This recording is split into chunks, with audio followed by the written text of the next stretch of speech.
Qəsəsinlərinizdə başını satmalı olacaqmayız. Darıxmayın, hamısı saqqız gətirmişəm. Gəl düzdən görüm yanıma.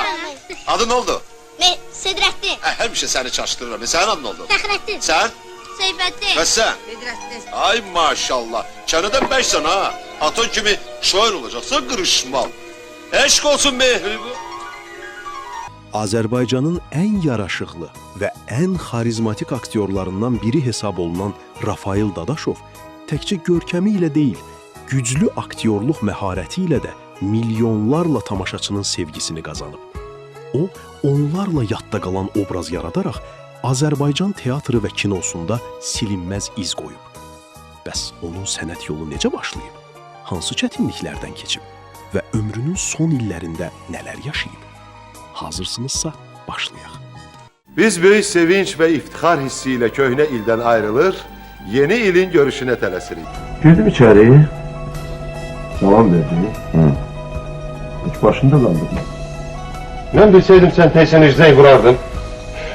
Darıq bu saat mən ona zəng vuraram, deyərəm ki, gələ bilmirəm. Məni tora sala bilsə yenə də bu salır. Onun danışığındakı, onun rəftarındakı səmimiyyət. Mən onu sevmirəm.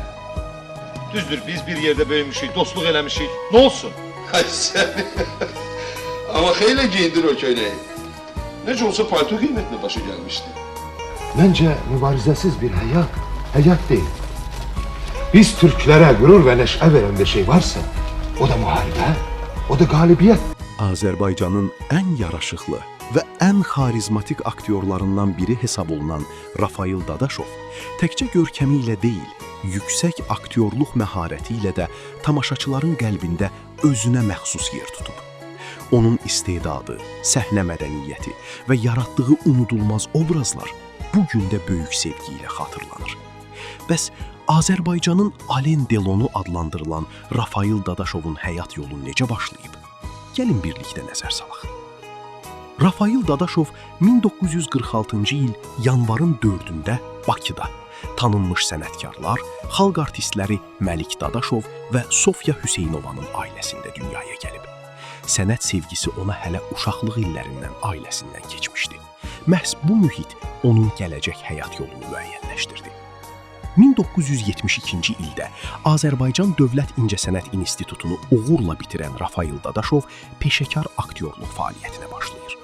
1976-cı ildən etibarən Akademik Milli Dram Teatrında çalışmağa başlayır və həmin teatrda uzun illər bir-birindən fərqli obrazlar yaradır.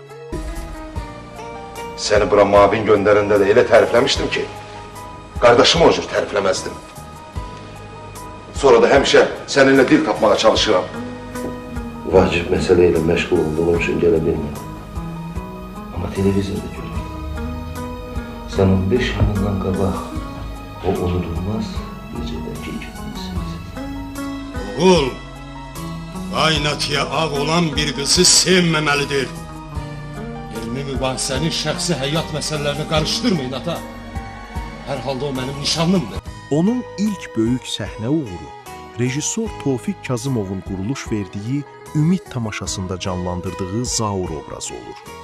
Bu rol gənc aktyorun böyük səhnəyə inamlı addımı idi. Sonrakı illərdə Rafail Dadaşov Azərbaycan teatrının ən məşhur tamaşalarında çıxış edir. Xurşid Banu Natəvan tamaşasında Knyaz Xasay, Mirzə Şəfi, Qılınc və Qələm əsərində Fəxrəddin və digər tamaşalarda yaratdığı obrazlarla tamaşaçıların böyük rəğbətini qazanır. Yaraşıqlı siması, zövqlü görünüşü və xarizmasına görə onu tez-tez Azərbaycanın Alen Delonu adlandırırdılar. O dövrdə Rafail Dadaşov ölkənin ən sevilən və ən yaraşıqlı aktyorlarından biri hesab olunurdu.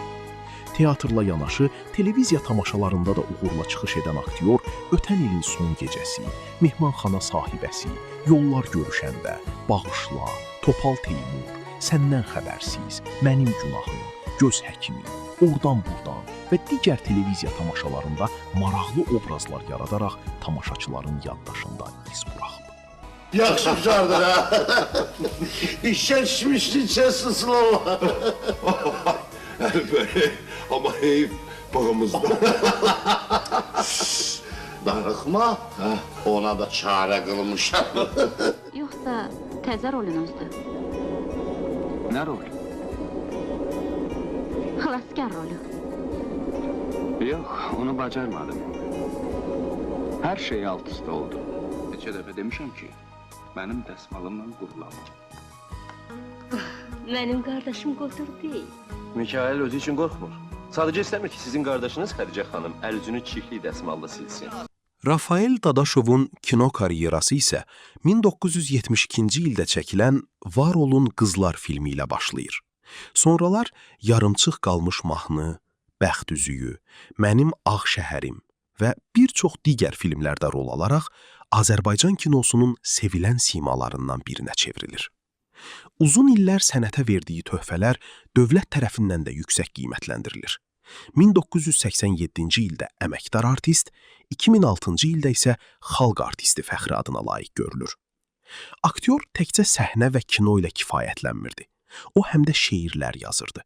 Yazdığı şeirlərdən biri sonradan bəstələnərək müğənni Nazim Pişyari tərəfindən faytonçu mahnısı kimi ifa olunur və dinləyicilər tərəfindən sevilir.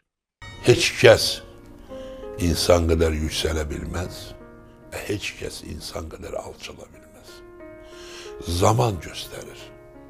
Kim yüksəlir, kim alçalır. Faytonçunu yazanda mən gördüm onun ritmini, mən də gördüm Nazimlə razılaşdı, fayton, mən o demədim fayton, dedi Bakı haqqında. Mən də götürdüm o ritmə görə faytonla bağladım Bakı. 2019-cu ildə Azərbaycan mədəniyyətinin inkişafındakı xidmətlərinə görə Şöhrət ordeni ilə təltif edilir.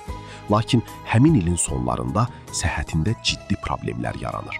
Rafael Dadaşov infarkt keçirir və 2 dəfə xəstəxanaya yerləşdirilir. Bundan əlavə o uzun müddət onkoloji xəstəliklə də mübarizə aparırdı. Şəxsi həyatında da xoşbəxt ailə başçısı olan Rafael Dadaşov gənc yaşlarında ailə qurmuşdu. Onun 3 övladı dünyaya gəlib və ailəsi həmişə aktyorun ən böyük dayağı olub. Təəssüf ki, böyük sənətkar 16 mart 2020-ci ildə 74 yaşında dünyasını dəyişdi. Onun vəfatı Azərbaycan mədəniyyəti üçün ağır itki oldu.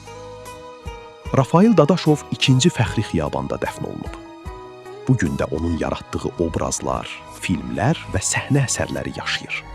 O, Azərbaycan teatrı və kinosunda silinməz iz qoymuş sənətkarlardan biri kimi hər zaman hörmət və ehtiramla xatırlanacaq. Bəs siz Rafael Dadaşovun ifa etdiyi hansı obrazı daha çox bəyənirsiniz? Fikirlərinizi şərhlərdə yazmağı unutmayın. Videonu bəyəndinizsə, like etməyi və Pərdə Arxası Media kanalına abunə olmağı unutmayın. Növbəti maraqlı videolarda görüşənədək sağ olun. Ağaclar yandı gürün altında, gəl bunlara biraz su ver də. Tanrı bey də, sərf elə. Necə sərf elədir? Mən bunu sulayım böyüsün, meyvəsindən onun bunun şahisi. Bu Patmaskovyadan gəlib, şam ağacını bunların meyvəsi olmur ki. Onda temboli sərf eləmə. Mən nə hayda, sən nə hayda. Zavodun dərdi çox, amma dərdini çəkən yoxdur. O boyda zavodun dərdini çəkmək tək sənə qalır. Görünür mənə qalıb da. Здравствуйте. Здравствуйте. Районный инспектор Мамедов.